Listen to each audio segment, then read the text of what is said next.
Ce document est produit par l'Université Joseph Fourier Grenoble 1 en collaboration avec la région Rhône-Alpes et l'Université numérique francophone des sciences de la santé et du sport. Parce que les maladies rénales sont souvent complètement asymptomatiques, la seule manifestation peut être une baisse de la filtration glomérulaire, le paramètre qui reflète le mieux la fonction rénale. Dans ce chapitre, nous allons examiner quelques techniques couramment employées en clinique pour mesurer la fonction rénale, toutes basées sur le principe de la clairance. La clairance est la vitesse à laquelle une substance disparaît de l'organisme, que ce soit par excrétion, par métabolisme ou les deux. Le rein ne représente qu'un organe parmi plusieurs responsables de l'élimination de ces substances. Le foie, par exemple, joue un rôle majeur, en particulier dans la clairance des xénobiotiques. Mais on peut citer également les poumons, qui éliminent des substances volatiles comme l'éthanol, c'est d'ailleurs le principe de l'alcotest, la salive, la sueur ou même les cheveux. L'élimination d'une substance est en général exprimée par le volume de plasma complètement épuré de cette substance par unité de temps. La mesure de la clairance par les reins permet de fournir plusieurs informations. D'abord, elle permet d'évaluer le fonctionnement rénal, et plus particulièrement le débit de filtration glomérulaire, qui est directement proportionnel à la quantité de tissu rénal fonctionnel. C'est la seule façon d'estimer ce débit, qui ne peut pas être mesuré directement. Elle est également souvent utilisée par les industries pharmaceutiques qui développent de nouveaux médicaments pour déterminer leur manipulation par les reins. Pour toutes les substances excrétées par le rein, la clairance rénale correspond donc au volume de plasma complètement épuré de cette substance pendant une période donnée. Pour mesurer le débit de filtration glomérulaire par cette technique, il faut utiliser une substance qui correspond aux 5 critères suivants. Elle n'est pas liée aux protéines plasmatiques et elle est filtrée librement à travers la membrane glomérulaire. Elle n'est ni réabsorbée ni sécrétée par les tubules rénaux. Elle n'est ni métabolisée ni synthétisée par les cellules tubulaires rénales. Elle ne modifie pas la filtration glomérulaire et finalement, elle n'est pas toxique. Diverses substances répondent à ces critères et permettent de mesurer la filtration glomérulaire. Les plus connues sont l'inuline et la créatinine. Nous voyons à gauche sur cette figure que l'inuline n'est ni réabsorbée, ni sécrétée, ni synthétisée et ni métabolisée par les tubules rénaux. La quantité filtrée par les glomérules, qu'on peut calculer en multipliant sa concentration plasmatique par le volume de filtration glomérulaire, est donc égale à son excrétion urinaire, c'est-à-dire le produit de sa concentration urinaire et du volume urinaire. On a donc l'équation suivante. Concentration plasmatique fois filtration glomérulaire égale concentration urinaire fois volume urinaire, que l'on peut réarranger pour obtenir la formule de la clairance de l'inuline, autrement dit le débit de filtration glomérulaire, qui est égal à sa concentration urinaire fois le débit urinaire divisé par sa concentration plasmatique. La clairance de l'inuline, une substance exogène non produite par l'organisme, procure la mesure la plus précise du taux de filtration glomérulaire. Toutefois, on l'utilise très rarement en clinique, car l'inuline est un sucre et est dégradée. Cette technique nécessite donc une administration intraveineuse prolongée afin de maintenir une concentration plasmatique d'inuline constante. L'utilisation de la clairance de la créatinine pour mesurer le débit de filtration glomérulaire est plus pratique.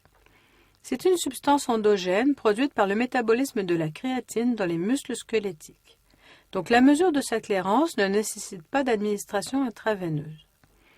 Comme la quantité produite est fonction de la masse musculaire, la production et l'excrétion sont très stables d'un jour à l'autre, à moins de fonte musculaire soudaine. La créatinine est faiblement sécrétée par le tubule rénal, ce qui diminue un peu la précision des mesures, mais l'estimation obtenue est malgré tout bonne. En général, on considère que le débit de filtration glomérulaire est normal lorsqu'il est situé entre 85 et 125 ml par minute chez l'adulte. La mesure de la clairance de la créatinine nécessite toutefois un recueil des urines des 24 heures. On lui substitue souvent donc un calcul effectué uniquement à partir de la valeur de la créatinine plasmatique.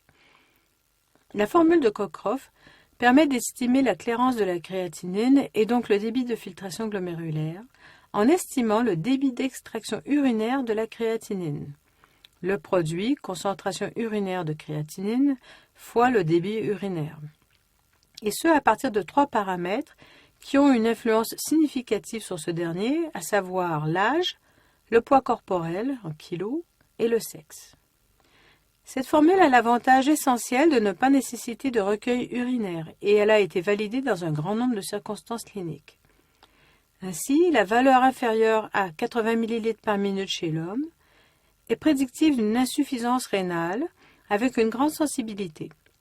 Et la reproductibilité dans le temps permet de suivre chez un même patient une insuffisance rénale modérée connue. Toutefois, la fiabilité du calcul est moins bonne chez l'enfant, chez la femme enceinte ou chez les personnes obèses ou encore âgées de plus de 65 ans. En effet, avec l'âge, on observe une diminution de la fonction rénale correspondant histologiquement à une diminution du nombre de glomérules fonctionnels. Ainsi, dès l'âge de 40 ans, le débit de filtration glomérulaire et le flux plasmatique rénal diminuent d'environ 0,8 et 1% par an, respectivement. Comme son taux de production et son excrétion sont constants d'un jour à l'autre, la mesure de la concentration plasmatique de créatinine peut en elle-même suffire comme première estimation du débit de filtration glomérulaire. Voici les valeurs de créatininémie considérées comme normales chez l'homme et chez la femme. Voici maintenant un exemple montrant comment on peut estimer la filtration glomérulaire uniquement à partir de la concentration plasmatique de créatinine.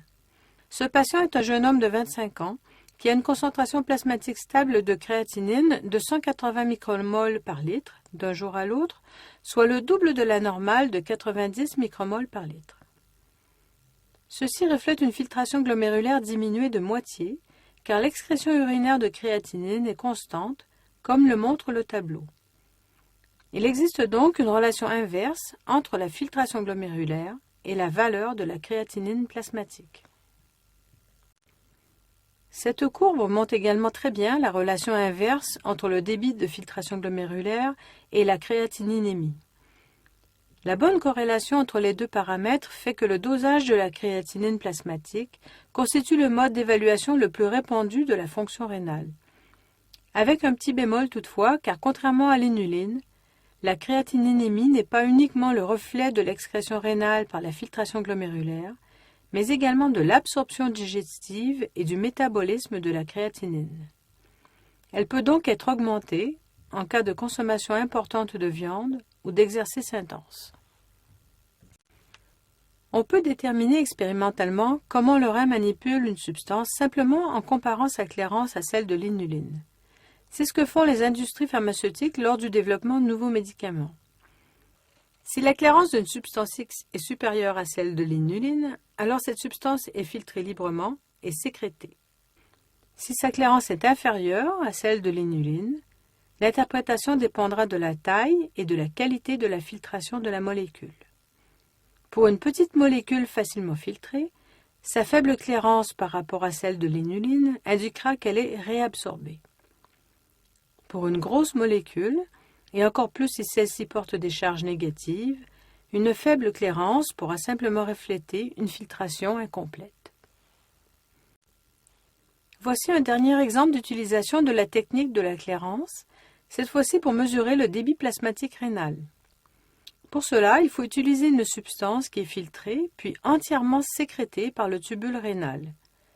En effet, sa clairance correspond à l'épuration du plasma qui a traversé toute la circulation rénale, glomérule plus tubule, pendant un laps de temps donné. On utilise en général l'acide para-aminohippurique ou PAH. C'est un anion organique exogène qui est sécrété activement par le tubule proximal.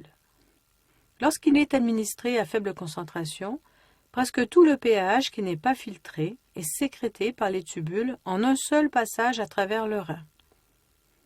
Également, il n'est pas métabolisé, n'est pas produit par l'organisme et il n'affecte pas le débit de filtration glomérulaire ni la circulation rénale.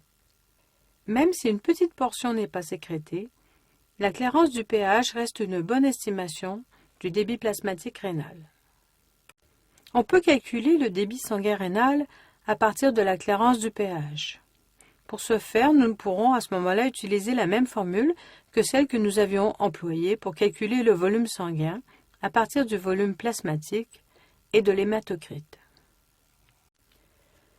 Voici un petit exercice de clairance. Comme d'habitude, vous devrez appuyer sur la touche diapositive suivante pour voir la réponse. Si vous avez obtenu une valeur de 92 ml par minute, votre réponse est bonne et ce début est normal si on se fie aux valeurs présentées à la diapositive numéro 5.